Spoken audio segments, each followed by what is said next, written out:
Hai teman-teman Nova, pernah nggak sih kalian merasa kalau cerita bisa menjadi medium paling kuat untuk menghidupkan masa lalu? Hari ini, aku mau berbagi tentang sebuah buku yang begitu menyentuh, bikin hati aku ikut terombang-ambing seperti laut itu sendiri ya.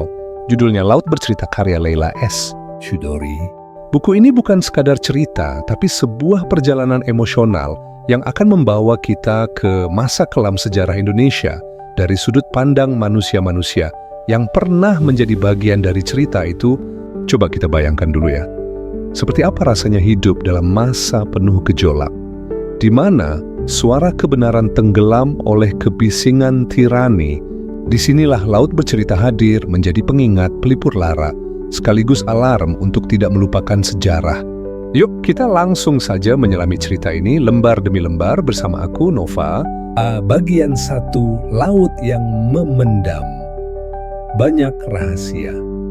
Kisah ini dimulai dari sudut pandang Biruwari Laut, seorang mahasiswa yang begitu idealis.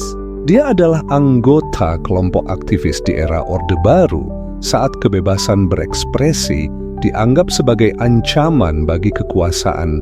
Laut dan teman-temannya hidup dalam ketegangan yang terus-menerus, berjuang untuk menyuarakan keadilan, sambil terus dibayangi oleh ketakutan. Kalian tahu nggak teman-teman, apa yang aku rasakan ketika membaca bagian ini? Seperti ada kekosongan yang mencekam.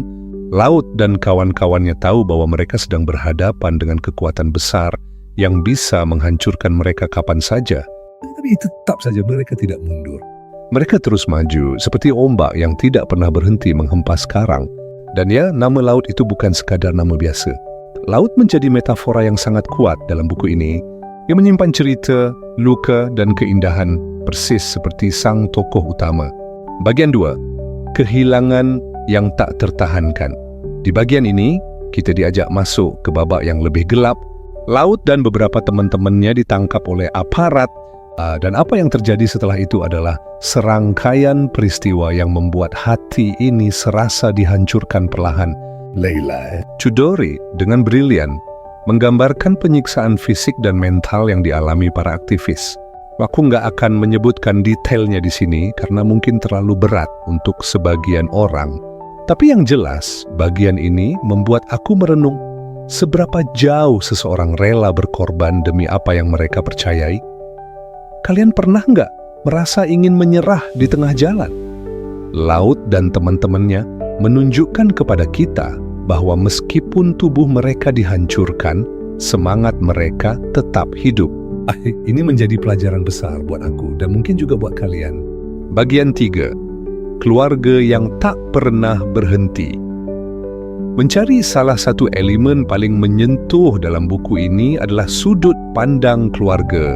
Setelah Laut dan teman-temannya hilang, keluarga mereka terus mencari, meskipun harapan semakin menipis.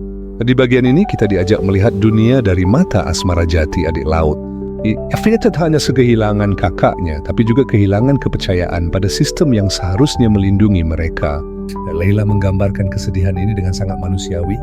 Rasanya seperti kita ikut duduk di meja makan keluarga Laut, merasakan sunyi yang mendalam karena ada kursi yang selalu kosong.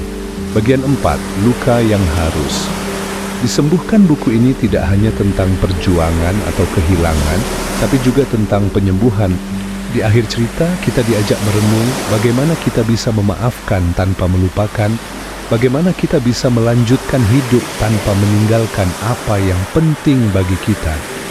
Leila menutup cerita ini dengan nada yang penuh harapan. Ya teman-teman, harapan Laut mungkin telah pergi, tapi ceritanya tidak pernah hilang. Penutup, pelajaran dari Laut Bercerita. Teman-teman Nova, Laut Bercerita bukan sekadar buku. Puisi adalah sebuah perjalanan emosional yang mengajarkan kita tentang keberanian, kehilangan, dan kemanusiaan. Buku ini mengingatkan aku bahwa sejarah bukan hanya tentang tanggal dan peristiwa, tapi tentang manusia, tentang mereka yang berjuang, mereka yang terluka, dan mereka yang tidak pernah menyerah. Kalau kalian pernah merasa kecil di hadapan dunia, ingatlah cerita Laut. Karena meskipun dia hanya satu individu, gelombang yang dia buat tetap terasa